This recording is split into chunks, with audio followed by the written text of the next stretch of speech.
Buenas noches amigos, hay tres breves noticias que me gustaría comentarles en el día de hoy. La primera, muy buena, la absoluta derrota del progresismo en las elecciones de Paraguay, que también supone una humillación, atentos, para la política exterior de Estados Unidos, para el lobby de la China comunista, para la prensa local y muy especialmente para la prensa internacional. La segunda noticia, el peculiar discurso de Joe Biden en la cena de corresponsales de la Casa Blanca, donde intentó vestirse de humorista y hacer reír al público. Y por primera vez en toda su presidencia lo logró algo de lo que se proponía, aunque quizás no de la forma que él deseaba, porque la economía estadounidense se está incendiando mientras él hace el ridículo. Y la última, unidos en el más absoluto fracaso, el mandatario colombiano Gustavo Petro y el español Pedro Sánchez se reunieron en Madrid a ahogar sus penas en Coca-Cola Light y a fingir que no están enfrentando las tremendas crisis políticas y económicas que convulsionan a sus respectivos países, y en rigor a casi todo el planeta, pero precisamente por su culpa, por culpa de ellos los políticos. Las tres noticias versan sobre una casta que le da la espalda a la realidad y entierra la cabeza en el suelo como un avestruz, y las tres merecen ser repasadas y suscitarán su mayor interés, ya lo verán. Aprovecho para recomendarles mi reciente documental sobre la faceta política de la cantante pop Madonna, con una trayectoria en la iglesia progre mayor a la que pueden ostentar el 99% de los políticos del Partido Demócrata, pero incluyendo también el comercio con niños africanos, una secta cabalística cada vez más influyente en América Latina y otras controversias que rodean más que merecidamente a esta cantante, que le ha donado dinero a Bill Gates en lugar de recibirlo de Bill Gates, integra felizmente el foro de Davos y que se reúne personalmente con George Soros, demostrando de manera innegable cómo la farándula se ha convertido en un instrumento más de la manipulación social que impera en nuestros días. Video muy recomendado que estará al final de este para que puedan verlo. No se lo pierdan. Sin más preámbulo, comenzamos. Suscríbete a nuestro canal cliqueando en el botón rojo y en la campanita de activar todas las notificaciones para no perderte ninguno de nuestros programas e investigaciones exclusivas. Paraguay, que se ha caracterizado como una meca de la libertad frente al resto de América entera, de norte a sur, ha derribado todos los pronósticos con los comicios celebrados este domingo. El candidato centroderechista Santiago Peña, del hegemónico Partido Colorado, se impuso con casi 43% de los votos frente a su principal rival Efraín Alegre, de la coalición centroizquierdista Concertación Nacional, que apenas cosechó 27 puntos. La novedad en el panorama político local, más allá de la holgada ventaja de Peña, que sorprendió a propios y extraños, es la irrupción de una tercera fuerza con más presencia que nunca. El peculiar outsider paraguayo Cubas, un abogado populista nacido en los Estados Unidos, que se alzó con 22% de las preferencias, en gran medida apoyado por el aparato propagandístico del expresidente colorado Horacio Cartes, padrino político, mentor y jefe empresarial de Santiago Peña, que con esta hábil jugada logró dividir eficientemente al voto opositor. Y créanme que cuando digo que Cubas es peculiar, hablo en serio. Paraguayo Cubas se hizo famoso por insultar a otros legisladores durante su mandato como senador, lanzarles botellas de agua, primero el agua y luego las botellas, realizar grafitis en edificios públicos y a la hora de enfrentarse a los tribunales, llegó a defecar en el despacho de un juez.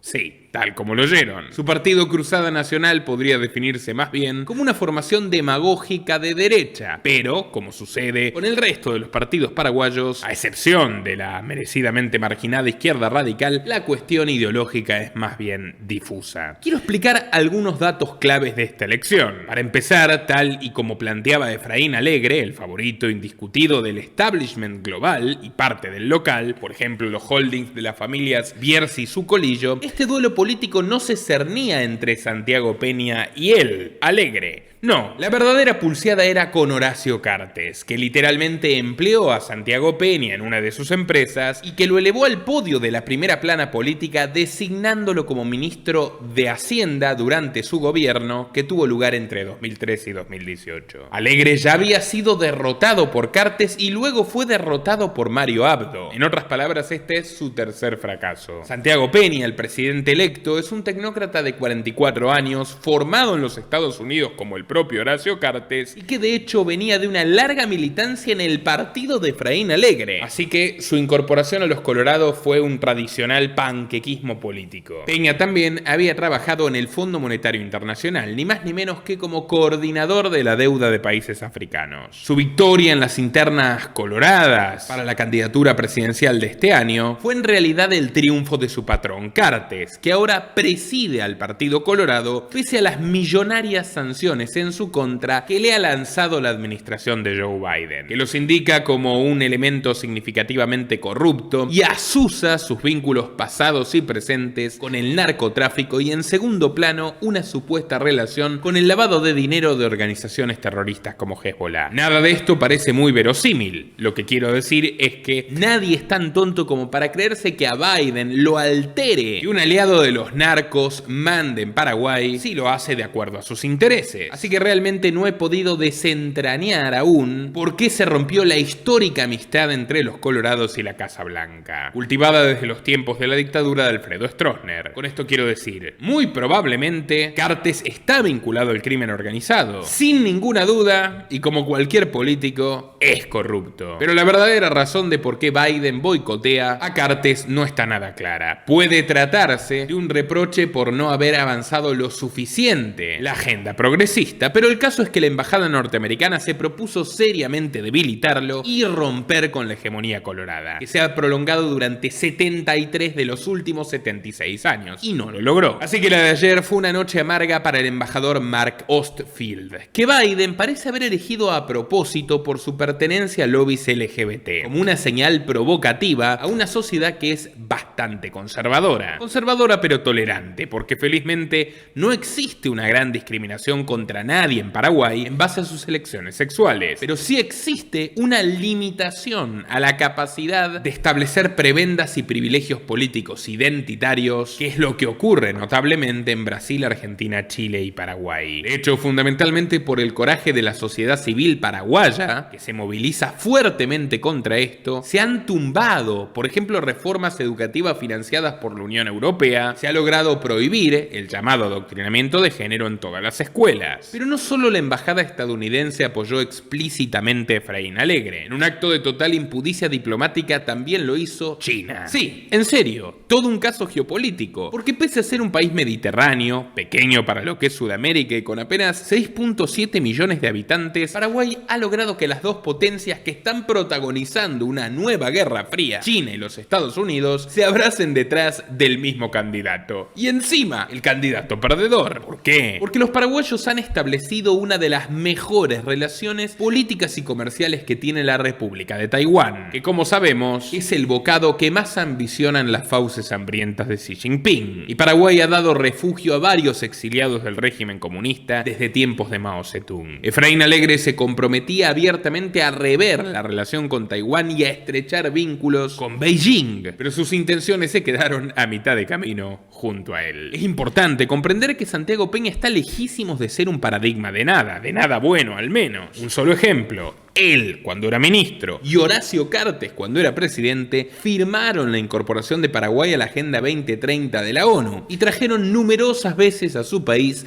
al economista sorosiano Jeffrey Sachs, autor de la Agenda 2030 y también de la encíclica ecologista Laudato Si del Papa Francisco. Un condimento globalista en la nutrida ensalada de negociaciones mafiosas que caracteriza al Partido Colorado. Pero en aquellos tiempos la relación con la élite internacional era otra, y si bien es seguro que Peña avanzará a su forma en ciertos lineamientos que están presentes en todo el hemisferio, lo más probable es que lo haga con menos impulso, menos velocidad que la dupla derrotada. Ilustremos esto de manera sucinta. Mientras Santiago Peña prometió no subir impuestos, veremos si lo cumple, Efraín Alegre propuso un impuesto especial a la soja, menor pero similar a las retenciones confiscatorias que rigen en Argentina hace 2 décadas. Y de hecho, Paraguay es un gran exportador agrícola, llegó incluso a desplazar a Argentina Argentina en el ranking de exportadores mundiales de carne precisamente por la locura socialista kirchnerista. Siempre cuento una anécdota, que es que cuando Néstor Kirchner prohibió la exportación de carne vacuna para regular los precios del mercado interno a martillazos, lo que terminó logrando es que los ganaderos vendan algunas de sus mejores cabezas, y los compraron ganaderos paraguayos, que cruzaron a las mejores vacas argentinas con sangre cebuina para adaptarla al clima subtropical, y también importaron algunos de los mejores veterinarios y técnicos de Argentina, y terminaron consolidándose como una potencia exportadora que domina mercados históricamente argentinos como Francia y Rusia. En otras palabras, Alegre quería matar a una gallina de huevos de oro. A su vez, su candidata a vicepresidente, Soledad Núñez, participó en varias ocasiones del foro de Davos de Klaus Schwab, y de allí tomaron buena parte de la retórica de acuerdos públicos-privados para energía limpia u obra pública. A su vez, su coalición recibió la bendición explícita del exterrorista Tupamaro y expresidente uruguayo José Pepe Mujica, que viajó en representación de dos ONGs a las que benefició muchísimo cuando él gobernaba en Montevideo, la Open Society Foundations y la Fundación Rockefeller. Mujica bendijo la candidatura de Alegre junto a su amigo el expresidente paraguayo Fernando Lugo, el único que rompió con la hegemonía colorada, pero que fue destituido a mitad de su gobierno, y otro personaje de realismo mágico latinoamericano, un obispo socialdemócrata acusado de apadrinar a la pequeña guerrilla marxista asesina EPP, y al que se le descubrieron 11 hijos no reconocidos en el ejercicio del poder. Por otra parte, y para mayor sorpresa, el actual mandatario colorado de Paraguay, es decir, el actual inquilino del Muro Villarroga, el saliente Mario Abdo Benítez, estuvo apoyando de manera soterrada pero indiscutible a la Concertación de Efraín Alegre, puesto que su propio Delfín perdió la interna de su partido frente a Peña y él mantiene un fuerte enfrentamiento con Horacio Cartes. En otras palabras, incluso el actual gobierno colorado saliente estaba apostando por el centro progresista en lugar de por la derecha colorada. Como dije antes, toda la prensa paraguaya, salvo los medios propiedad de Horacio Cartes y sus alfiles, reaccionaba unánimemente a favor de Alegre, pero en el caso de los medios internacionales, señores, la propaganda fue mucho más obscena. BBC, CNN o Globo de Brasil o El País de España hacían circular encuestas que hablaban o de una elección reñida o incluso de una nítida ventaja para la Concertación, en tanto que la realidad se impuso con la mayor victoria colorada en años. Sin embargo, de todo este gran ridículo del pseudo periodismo posmoderno, hemos de destacar el capítulo argentino. Hace ya varios meses que diarios y canales de mi país natal comenzaron a admirar la estabilidad y la prosperidad económica de Paraguay, un país que históricamente había sido más pobre que Argentina, pero que ahora es muchísimo más pujante por donde se lo mire, al punto que atrae a empresarios argentinos, pero también brasileros y uruguayos de manera sistemática, masiva y creciente, ya que las ventajas comparativas frente a sus lugares de origen son enormes. Y no solo empresarios, también profesionales, trabajadores independientes, todo tipo de argentinos van a Paraguay de manera mucho más significativa de los paraguayos que van a Argentina, invirtiendo la relación que regía en las décadas pasadas. Pero bueno, fíjense cómo esta notera del canal argentino TN Noticias hace gala de todo este fenómeno, pero al mismo tiempo, cuando entrevista a un empresario argentino radicado en Paraguay, lo está pinchando para que le responda que busca un cambio más estatista, ante lo cual obtiene una respuesta inesperada por ella, pero totalmente lógica. Mírenlo por ustedes mismos.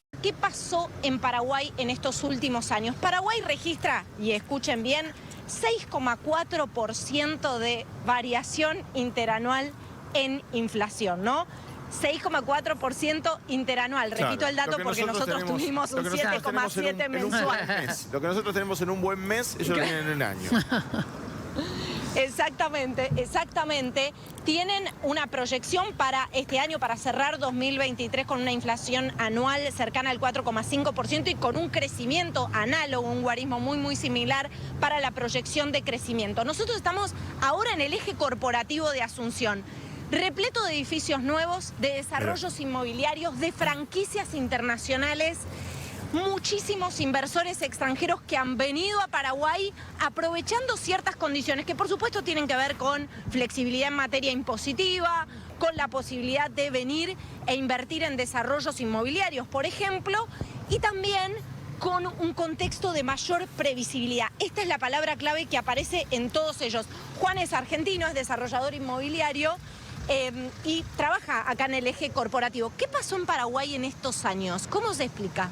La verdad que es increíble. La verdad que Paraguay en estos últimos 7 años, yo llegué en el 2015, para que te des una idea, este edificio que está acá, que es las Torres de la Galería, no había nada. Era una quinta. La gente que trabaja para mí tomaban agua de las Urgentes, un lugar que se llamaba Los Manantiales, una quinta de Los Manantiales, y tomaban agua del jardín porque había un brotante, había una manantial que salía agua. Entonces vos decís, increíble el crecimiento de estos últimos 15 años. Un boom. Las World Trade Center, que son 4 torres que no las vas a ver, que están ahí, atrás del Sheraton. No las vas a ver. Quizás lo ven por allá atrás, un desarrollo inmobiliario al lado del otro. Impresionante. La verdad que la previsibilidad de Paraguay es increíble. Lo que uno puede hacer acá es puede proyectarse. Te puede proyectar a 10, 15 años sin pensar que me van a cambiar las reglas de juego. Y para un desarrollador como nosotros, que somos desarrolladores inmobiliarios, la previsibilidad es fundamental. Fuera de cámara me decías, en estos años se vino todo el mundo. ¿Es así? Sí, mucha gente está viniendo. La verdad que a mí, no sé, 1 o 2 veces por semana me suena el celular diciendo soy amigo de tal, soy amigo de tal cual, de otra persona, y me contactan para que les cuente que no pueden creer lo que es esto. Yo siempre cuento acá que la gente es muy buena. El paraguayo es una persona buena. O sea, está abierta a recibirnos. Si haces las cosas bien, te va bien. ¿Apostás porque el resultado de mañana sea más una continuidad o te parece que Paraguay podría recibir un aire de cambio, considerando además que, y esto vale la pena aclararlo, ¿no? Solo se rompió una vez en 76 años la hegemonía del Partido Colorado, ¿no? También hay otro aspecto ya que tiene que ver con lo político. ¿Vos qué te gustaría? ¿Cuál sería tu deseo como inversor? A mí me gustaría que gane Santi Peña, obviamente. Creo que tiene las reglas claras. O sea, sabemos hacia dónde va, qué es lo que piensa. Por ahí el partido de la Concertación no sabemos mucho hacia dónde quiere ir. Por lo tanto, nosotros pensamos que es mucho mejor que gane Santi Peña. Me decías que para vos como inversor, Paraguay es el último bastión o uno de los últimos bastiones de América Latina. Sí, la verdad que sí, queda Uruguay y Paraguay. Pero la verdad que acá las calidades, el tema impositivo, la baja carga tributaria y un montón de otras cosas hacen que Paraguay sea un lugar ideal para invertir. Si el país está bien, cosa que no creo que sea por acción de los colorados, sino por inacción de los colorados, es precisamente porque el gobierno no ha estorbado lo suficiente al sector privado como para fundirlo, lo que sí pasa en la Argentina. Así que, ¿cómo pretenden que un argentino huido de ese fracaso apoya al candidato más intervencionista? Es totalmente absurdo. Y fíjense cómo culminan el reportaje quejándose de la informalidad de Paraguay, es decir, repitiendo el guión clásico de las corporaciones estatistas como el Grupo Clarín, su empleador, que crecen y se reproducen gracias a las barreras a la competencia y los subsidios políticos, es decir, robándonos a los consumidores y robándonos a los contribuyentes. Se hacen ricos con más Estado, pero más Estado hace más pobres a los demás. No es que es el país ideal, ¿viste? No es que es Suiza. Hay clientelismo, el Partido Colorado siempre lo tuvo, hay corrupción, no son todos santos y no es que son todos buenos y no pasa nada y no hay problemas, no hay problemas habitacionales y demás. Problemas tienen, pero el rumbo económico, y es lo que están marcando y es lo que estamos hablando ahora, porque además es lo que nos toca cerca de lo que nos viene pasando todos estos años, es claro. Ellos tienen un rumbo claro y previsible. Hoy Paraguay está en la encrucijada de si va a dar o no un salto al desarrollo. Desarrollo, por supuesto, con inclusión en materia de acceso a la salud, en materia de acceso a la educación, donde Paraguay tiene deudas pendientes desde hace mucho tiempo y serios problemas. También en materia de infraestructura, tiene un porcentaje inmenso de su economía en la informalidad. Si se detuvieran tan solo un minuto a reflexionar sobre la realidad que ellos mismos acaban de describir, la de un Paraguay sumamente exitoso, descubrirían que precisamente eso ocurre por la informalidad. Que significa que la mitad de la economía paraguaya no tributa, no se regula por parte de burócratas parásitos. En otras palabras, que funciona como un verdadero mercado libre. Y por eso la prosperidad es récord, el crecimiento es envidiable, la moneda es estable y los impuestos de la otra mitad de la economía paraguaya paraguaya, la que sí es víctima del Estado, se han tenido que mantener en mínimos regionales, porque precisamente el gobierno no puede abusar de un pueblo que logra evadirlo con facilidad para poder gozar todo el fruto de su trabajo. Por eso, mientras Uruguay tiene un IVA del 22%, Argentina del 21% y Brasil del 17 al 25%, en Paraguay es el 10%. Por eso la mayoría de los impuestos que existen en Brasil, en Uruguay, en Argentina, en Paraguay directamente no existen. Por eso el guaraní es más fuerte que el peso argentino, que el peso uruguayo y que el real. Porque en una misma nación convive un mercado libre competitivo con un mercado blanco donde el gobierno está obligado a intervenir mucho menos que en países vecinos. Pero cuidado, no solo los payasos de TN ignoran los principios más elementales de la economía capitalista, que demuestran por qué Paraguay mejora mientras las sociedades estatistas de Argentina, Brasil y Uruguay se empobrecen de manera progresiva. Ayer el prestigioso y respetable periodista argentino Carlos Pañi entrevistaba al ex senador paraguayo Carlos Mateo Valmeli. Y como todo político, Valmeli hizo gala de la visión falsa y mentirosa de que en realidad hace falta más política en Paraguay, pero sin quererlo terminó dando en la tecla del asunto. Escuchen. Necesitamos, digamos, reorganizar el sector público paraguayo para que no sea un obstáculo y que tenga la capacidad de combinar un desarrollo espontáneo de la sociedad con una conducción política por parte del Estado. ¿Qué sucede en el Paraguay hoy en día?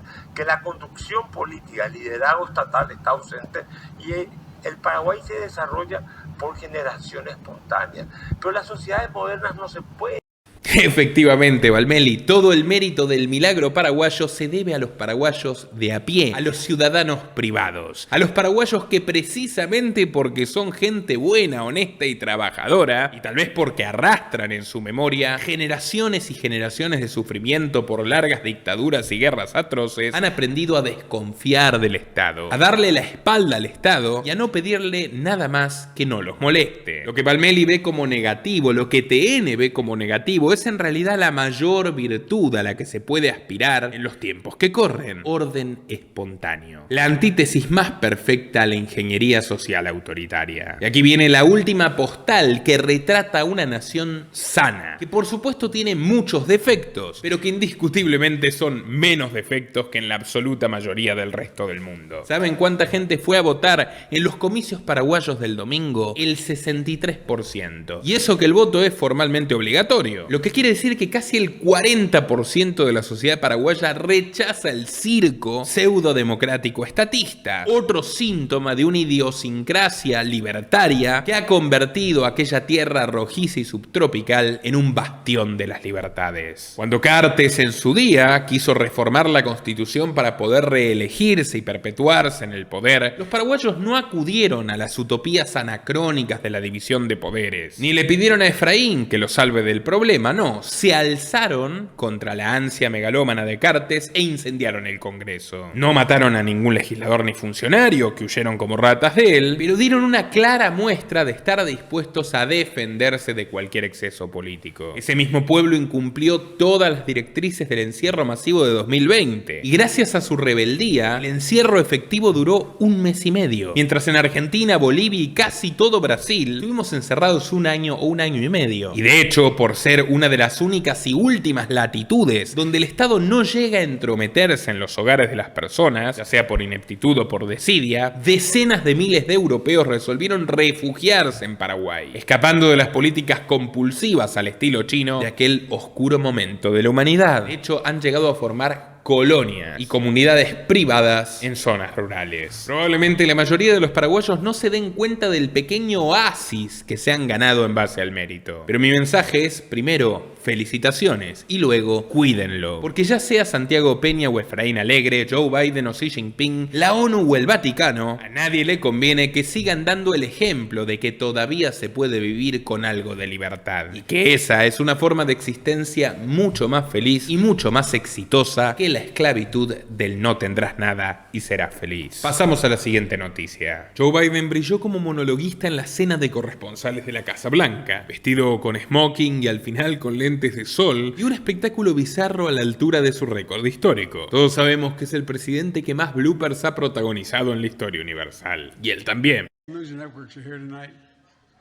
MSNBC owned by NBC Universal. Fox News owned by Dominion Voting Systems.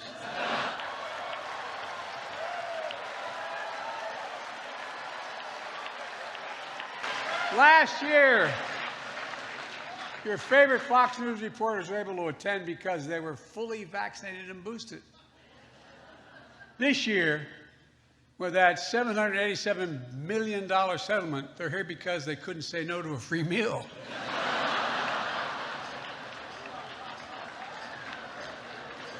And hell, I'd call Fox honest, fair, and truthful, but then I could be sued for defamation.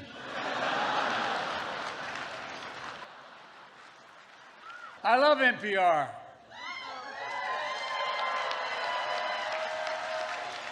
Because they whisper into the mic like I do. But not everybody loves NPR. Elon Musk tweeted that it should be defunded. Well, the best way to make NPR go away is for Elon Musk to buy it. After all, I believe in the First Amendment. Not just because my good friend Jimmy Madison wrote it.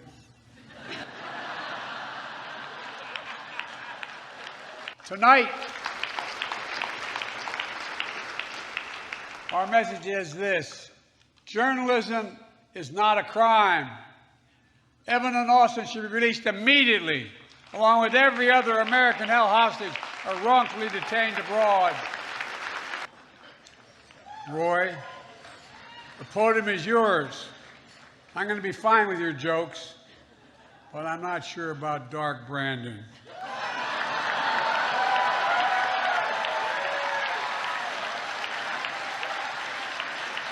It's all yours, pal.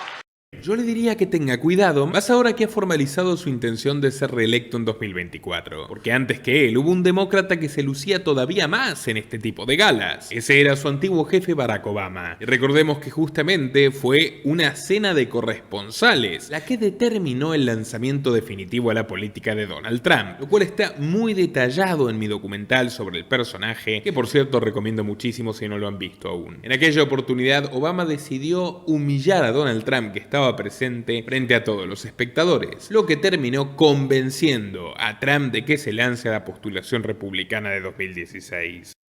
Tonight, for the first time, I am releasing my official birth video.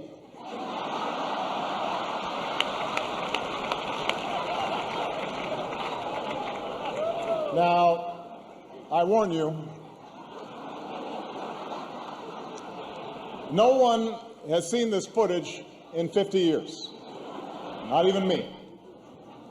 But let's take a look.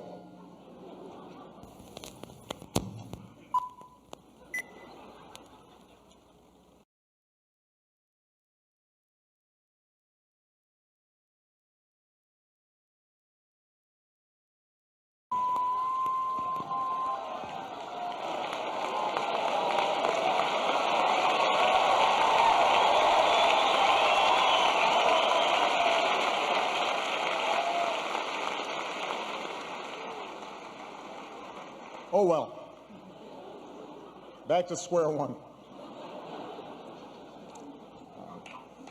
I want to make clear to the Fox News table, that was a joke. That was not my real birth video. That was a children's cartoon. Call Disney if you don't believe me. They have the original long-form version.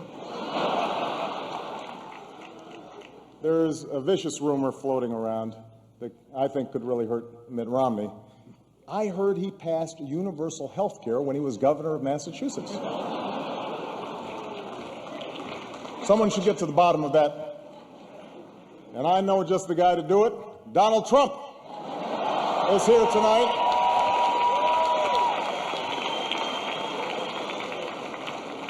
Now, I know that he's taken some flack lately, but no one is happier, no one is prouder to put this birth certificate matter to rest than the Donald. And that's because he can finally get back to focusing on the issues that matter. Like, did we fake the moon landing? What really happened in Roswell? And where are Biggie and Tupac?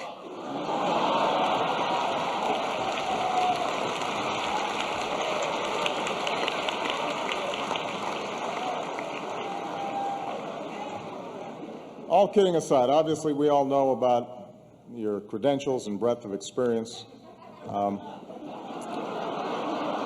For example, no, seriously, just recently in an episode of Celebrity Apprentice at the steakhouse, the men's cooking team did not impress the judges from Omaha Steaks.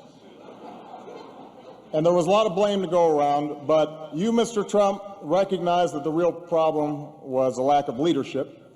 And so ultimately you didn't blame Little John or Meatloaf. You fired Gary Busey.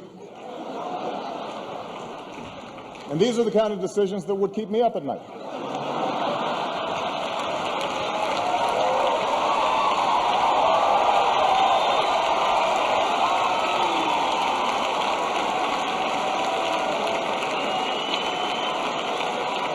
Well handled, sir.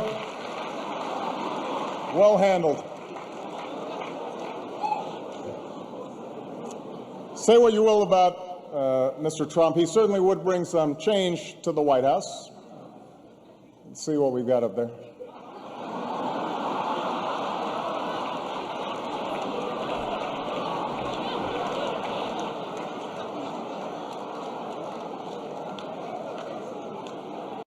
Y es más, al año siguiente Obama siguió insistiendo con el bullying al republicano, ya sin su presencia allí.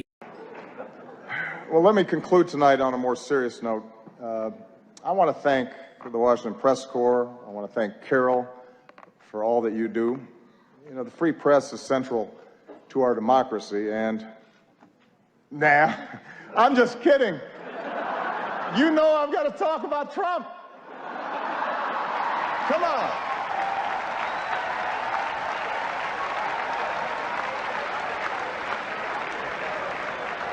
We weren't just going to stop there. Come on.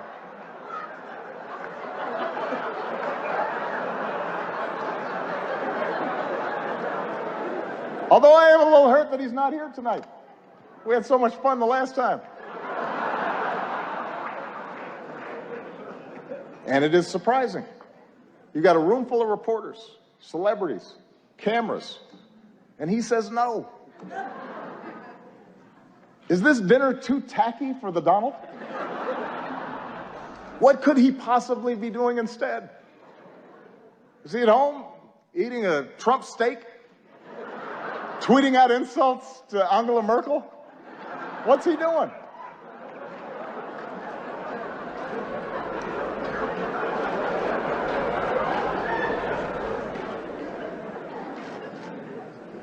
The Republican establishment is incredulous that he's their most likely nominee. Incredulous, shocking.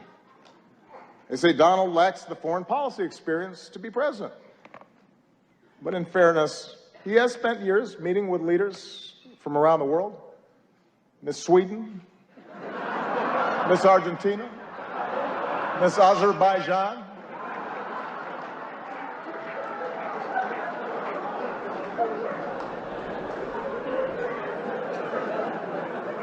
And there's one area where Donald's experience could be invaluable, and that's closing Guantanamo.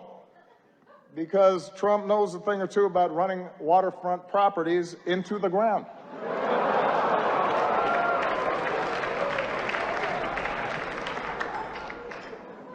All right, that's probably enough. I mean, I've got more material. No. I don't want to spend too much time on the Donalds. Following your lead, I want to show some restraint. Because I think we can all agree that from the start, he's gotten the appropriate amount of coverage, befitting the seriousness of his candidacy. I hope y'all are proud of yourselves. The guy wanted to give his hotel business a boost, and now we're praying that Cleveland makes it through July.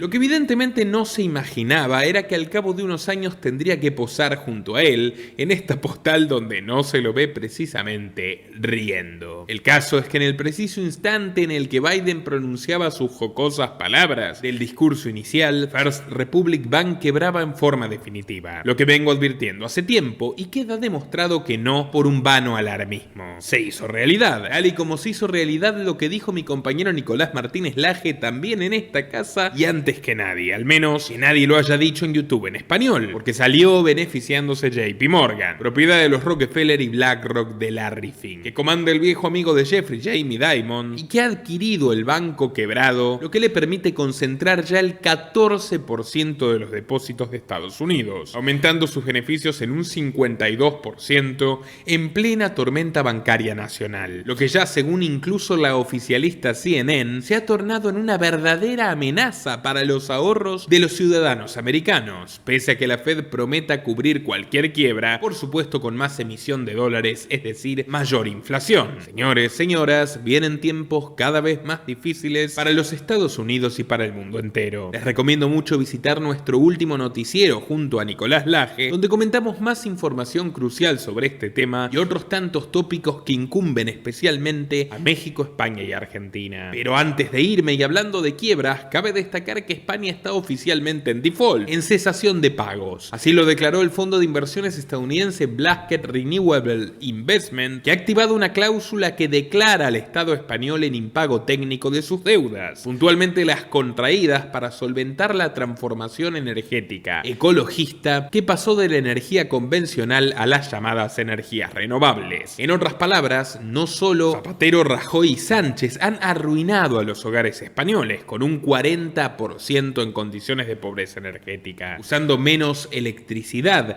de la mínima necesaria y pagando por ella tarifas astronómicas. También el propio reino ha contraído cuentas que no puede pagar, al tiempo que la nación ibérica lidera el alza de quiebras de empresas privadas en la Unión Europea, con 163% más que en los años anteriores. Un cuadro siniestro que el mandamás Pedro Sánchez Turrión parece tomarse muy a la ligera, ocupado a estas horas de recibir con bombos, platillos y honores de Estado a su par colombiano, el también socialista Gustavo Petro, que ha elegido para su país el mismo destino. Ya les contamos recientemente cómo suicidó el sector petrolífero local pese a ser el líder de las exportaciones colombianas, todo en línea de los mandatos del decrecimiento de la ONU. Petro ya había visitado Moncloa siendo candidato presidencial, un hecho inédito que demostró hasta qué punto Sánchez, en representación de la progresía europea, estaba entrometiéndose en un proceso soberano. Pero en esta ocasión, Petro arribó en su Boeing de las Fuerzas Armadas, acompañado de su canciller, del ministro de Minas como las que posee la familia, de la vicepresidente Francia Márquez, que se hace pasar por pobre, y de los ministros de Educación y Comercio. También lo acompañó su esposa, que no está dispuesta a perderse de ningún viaje al primer mundo solventado por el esfuerzo ajeno. Otra Fabiola Yáñez. La agenda de la visita contempla puntos francamente preocupantes. España, con las peores cifras europeas en materia educativa según las pruebas PISA, supervisará la reforma escolar que Petro tiene pensada para Colombia, donde por supuesto primarán el feminismo y no la literatura, el relato catastrofista ambiental y no la biología, y la revisión propagandística del pasado en lugar de la historia. También prevé encontrarse Petro con emprendedores colombianos, pero desde su entorno afirman que está difícil concretar el coloquio, puesto que muchos de ellos se han establecido en Europa este último año huyendo de su propio gobierno. También quieren robustecer las relaciones bilaterales económicas con foco en la energía, pese a la postal decadente que acabo de relatarles. Como Colombia ya no producirá petróleo, aquí no estamos hablando de comercio, de intercambiar bienes, de enriquecerse a partir de las diferencias. No, aquí se trata de empobrecerse juntos, o a lo mucho que alguna de las funestas corporaciones españolas crecidas al calor del Estado en estos últimos años viaje a Colombia a exportar sus destrozos. Y todo esto mientras Petro está rompiendo con sus socios de coalición, los oportunistas liberales y conservadores que se le arrodillaron tras su victoria frente a Rodolfo Hernández, mientras hasta su propio partido lo cuestiona por los escándalos de corrupción narco que rodean a su hermano Fernando y a su hijo Nicolás, a quien Petro niega de la manera más grotesca posible, alegando que él no lo ha criado. Vamos, que apenas lo conoce. Sánchez enfrenta ruidos similares en el seno de su gobierno social comunista. Sus socios radicales de Podemos hacen sonar tambores de guerra después de su jugada maquiavélica, consistente en alentar la traición de la vicepresidente Yolanda Díaz, una ex podemita que ha fracturado a la formación morada para crear su propio partido, Sumar. En un año electoral para España, donde Sánchez tiene todas las chances de perder frente a la suma de la centro-derecha del PP y la derecha de Vox, la cumbre con Petro entraña negociados oscuros que tienen mucho que ver con su probable jubilación dorada. Pero esto ya te lo contaremos junto a todos los detalles del evento en el próximo noticiero con Nicolaje. Por eso no te olvides de suscribirte al canal y activar la campanita de recibir todas las notificaciones. Y por supuesto, no te olvides de aportar en Patreon, porque a partir de $5 mensuales obtendrás todo tipo de recompensas exclusivas, incluyendo el acceso a todos esos documentales como el de Petro, como el de Francia Márquez, como el de España y tantos otros que ya no están disponibles para todo el público. También puedes ayudarnos desde $2 vía la opción unirte de YouTube, también Patreon, Bitcoin o si estás en Argentina con 500 pesos vía Mercado Pago, lo cual es muy pero muy necesario dado la precaria condición en la que YouTube nos devolvió el canal después de 2 arduos meses de desmonetización. Vuelvo a recomendarte que visites nuestro documental de Madonna, una nueva entrega de la serie que pensamos dedicarle a las celebridades progres, como ya lo hemos hecho con Bad Bunny. También el último noticiero con Nicolás Martínez Laje, que realmente vale la pena. Y si no lo has hecho todavía, nuestro breve documental de apenas 50 minutos sobre los secretos de ChatGPT y la inteligencia artificial, que encubren una pugna muy pero muy inquietante entre Bill Gates e Elon Musk y un proyecto de dominación totalitaria que todos debemos conocer. Sin más que decir, estimados amigos, me despido hasta una próxima ocasión. Nuestro trabajo depende de tu apoyo. Para que siga siendo posible, realiza tu donativo desde tan solo $2 por mes a través de Patreon, en los links que están en la descripción o en el comentario destacado. También podés hacerlo a través de la opción Unirte de YouTube y si estás en Argentina, con el medio de tu preferencia a través de Mercado Pago.